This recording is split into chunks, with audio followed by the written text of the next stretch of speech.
r/ask Reddit. What improved your quality of life so much you wish you did it sooner? Sleeping when I'm sleepy. Instructions unclear. Fired from work. Let me introduce you to car naps. At my office, pretty much every new parent co-worker would eat a quick lunch then sit in their car and nap. Or take a 20-minute coffee break in their car. You knew the car nappers because their cars would be parked in a lot that was not quite visible from the office due to some trees and the spots were shaded. 43Y. Oh. Started exercising regularly again. 4x a week. Forget the physical benefits for a minute. The mental benefits outweigh the gains all day. This is exactly why I finally took up exercise. I've never considered myself a fitness girl by any means. But last winter my mental health took such a hit that I had to try something. And I liked it so much I'm still sticking with it. Edit. Wow. Thanks for the awards. For anyone interested, I use the Fit On app. There's all kinds of cool workouts and it's free. I have tried to work out many times over many years but not even once I experienced feeling good after I am done. No endorphins, no happy hormones. So what gives? Learning to be okay with saying no and starting off all relationships, personal and professional, with healthy boundaries. You don't ever need an excuse to say no to if you don't want to do something. Don't feel like going out with friends that night. No thank you. Don't want to work an extra shift at your place of employment if it's not mandatory? No thanks boss. Boundaries are amazing, and when set from the beginning, they are much easier to maintain for your own mental well-being. Edit. Well, this has become my highest upvoted comment. Thanks to everyone who responded with stories related to boundary setting. And stay strong if you still struggle with this. Givers have to set limits because takers don't have any. The only people who get upset at you having boundaries are the people who benefited by you having none. Quitting smoking. I couldn't imagine life without it back then. But man, is life better without a constant need like that. Not to mention all the health benefits. Me too. I can walk and run and go upstairs without wheezing now. I like being able to laugh without coughing. 2. Letting my pride and ego take hits. I used to have been such a me person in my early life. When I allowed myself to be taken down a peg or two, I started having new perspectives on life and people around me. Edit. I don't have words. Thanks so much. It's a great lesson for young people. If you're wrong about something, don't double down on it. Just admit fault, learn, and keep it moving. We all make mistakes. Let's quit pretending we're somehow better than everybody else. Edit. I didn't mean to imply that only young people need to learn this. I just meant it's how we prevent future adults from being insufferable. Edit 2. Damn. So many rewards. Thanks. It's just common sense though. This is such a hard one to get people to change. Partially because of egos, but largely because it is super ingrained in everyone that it is horrible to contradict something you've said in the past. Like you are either a liar or you must not have strong convictions. It's like personal growth is actively frowned upon, unfortunately. Throwing out all my socks and buying a single type. No more looking for pairs. I did this a few years back and it was a game changer. I still have 3 types though. Calf height black socks for office work. Calf height white socks for outdoors work in boots. White ankle socks for casual wear or workouts. Laundry day is EZPZ for my shit. It's the 47,000 different kinds and colors of socks that my kids have that is the problem. I tried to do this a few years back. Turned out all the socks were slightly different, enough to notice they didn't match. Flossing. I never saw the dentist as a kid, and no one really pushed me to or cared about my dental health. As an older Redditor who had poor dental hygiene growing up, keep at it. Getting old sucks as it is, but it's even worse when you have a problem that could have been avoided. Cutting out alcohol. I don't criticize anyone who drinks, but I was a problem drinker. Stopping that cycle improved everything about my life. I haven't quit drinking, but I've more or less quit getting drunk. Yes, it changes things.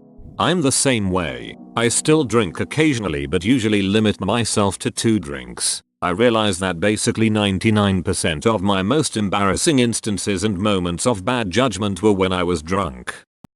Automating simple yet time-consuming tasks, like Excel macros. You wouldn't realize how much time you save beforehand, but it sure does save heaps. Excel is a huge part of my work. Where do I learn this stuff? Thank you. A good starting point is to enable the developer ribbon in Excel. Google it. It's easy. Next, don't bother trying to write any VBA. Just record a macro for a simple but repetitive task, like moving to a certain cell and pasting. Recording a macro is as easy as pressing the record button, doing a few things in Excel, and pressing the stop button. Now, every time you run that macro, it repeats what you recorded. You can assign a keyboard shortcut to launch it. Again, Google is your friend. Next, look at the VBA behind the macro you just made. That's what you'll be writing yourself once you learn a bit more. Mess around with the code. See what happens when you change bits. This will give you a feel for it. Once you're at this stage, start reading beginner level tutorials on VBA. You can record something similar to what you want, then fine tune it for a lot of tasks. So you don't need to be an expert to build some really useful macros that can literally shave hours off your day. Deleting all the people from high school I don't see anymore from social media. Deleting social media altogether. No Facebook, no Twitter, only limited amounts of Reddit does wonders. What's this limited amounts of Reddit you speak of? Working from home in IT. Duck. This environment and industry fit me like a glove. WFH is amazing. I can't imagine ever wanting to commute for work again. No more losing time, money and sleep. I love having ownership over my schedule. I went back to office work half the time. It is nice to see everyone, but once I start working I hate it. 99% of people spend a maximum 6 hours a day working. The time sitting at my desk for image between 3-5 are absolutely brutal. Everyone can see my desk and laptop, no Reddit, no anything. I grind away for 6 hours to scroll through the same shit I've seen on LinkedIn 100 times. At home, I am more comfortable. Can get a lot of administrative busy work done when I have a TV show or movie I've seen a million times playing in the background. For serious need to be on top of its stuff, I have my basement. Duck driving in the car for over an hour every day to say hello to people. Eating healthy. It's amazing after you realize how much you feel like shit after you just took down a double cheeseburger, extra large fries, and a large Coke. But at the time, you don't realize it and just think you're tired. Good eating habits and exercising changed my life.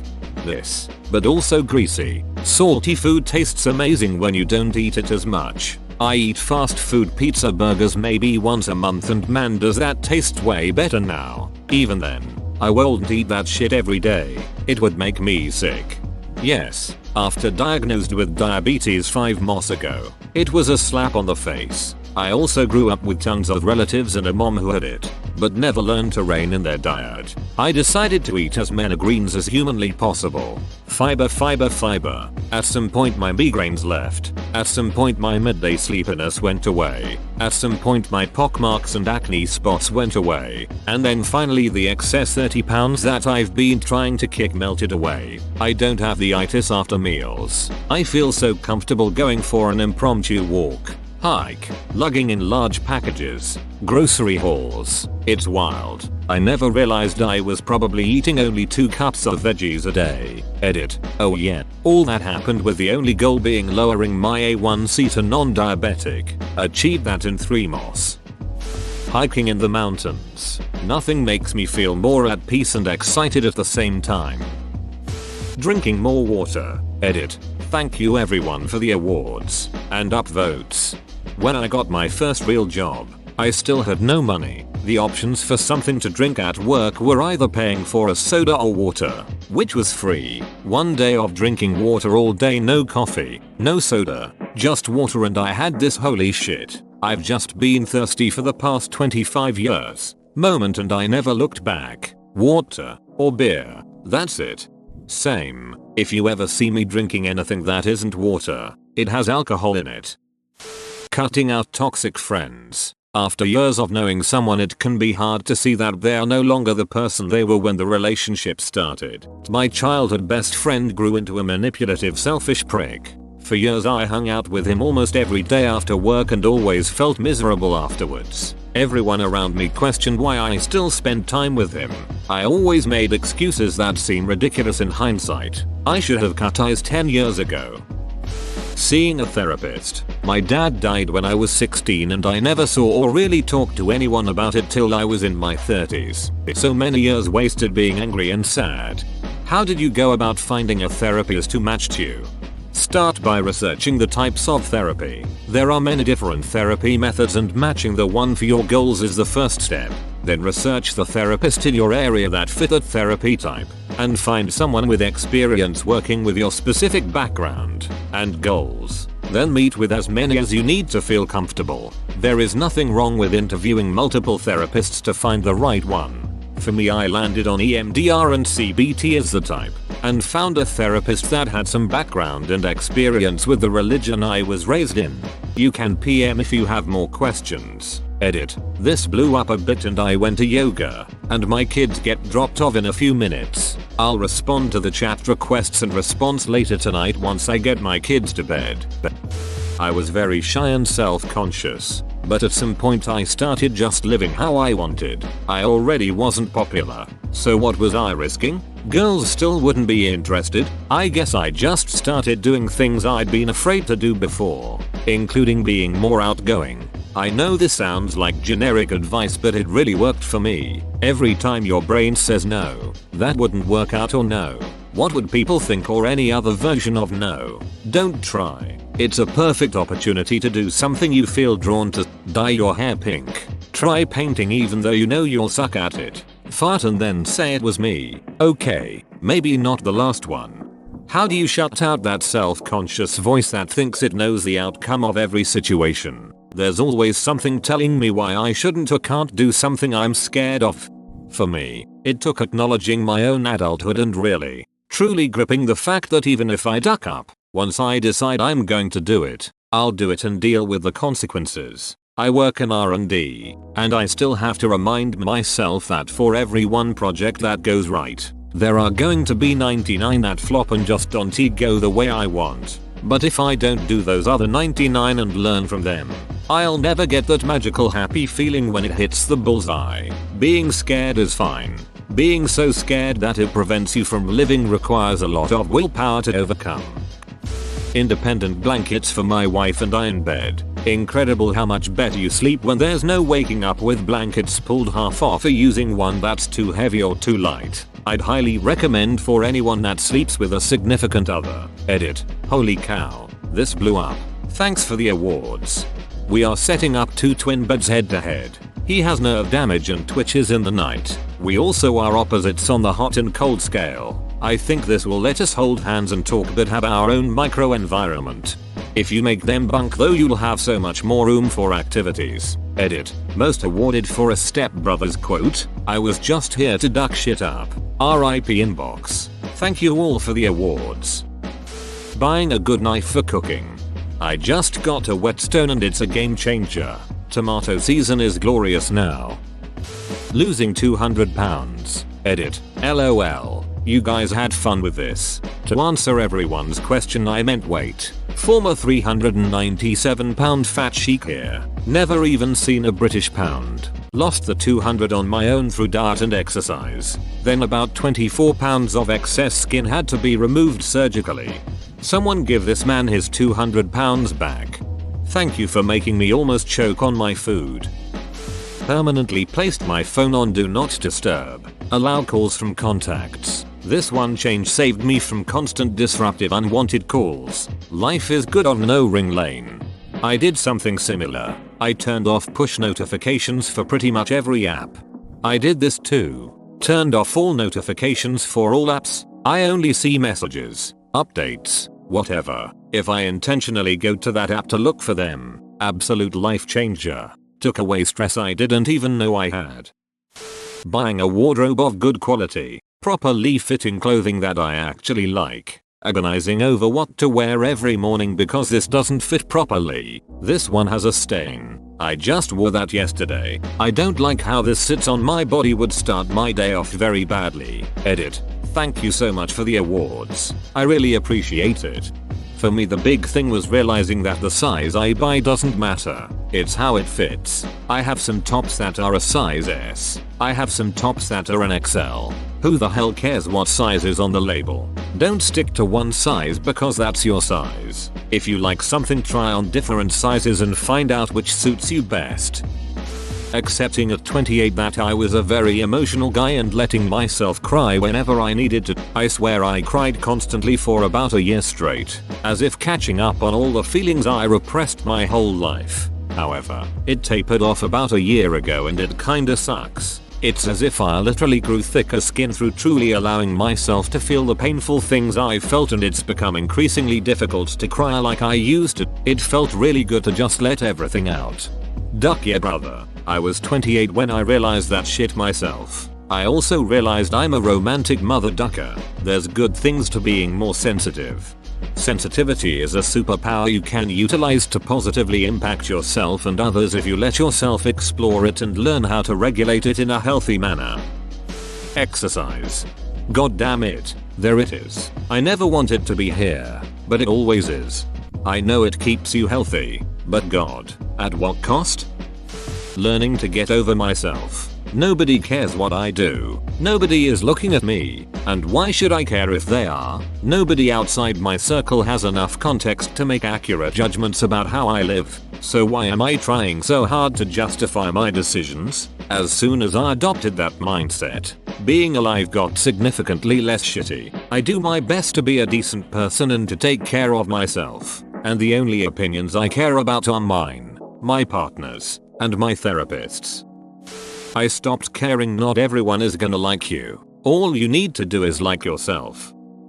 Taking vitamin D supplements and getting a therapy lamp for the winter. Holy shit, does it make a difference. I realized after my first year of university that the reason I didn't do well in the winter semester was because I was feeling depressed and exhausted due to lack of sunlight. I live in Canada, so the days are way shorter in winter. So when you leave before the sun rises, get home after it sets and wear a coat all day so your skin is exposed to no sunlight, you miss a lot of vitamin D. So I take vitamin D supplements each morning to make up for what I'm missing.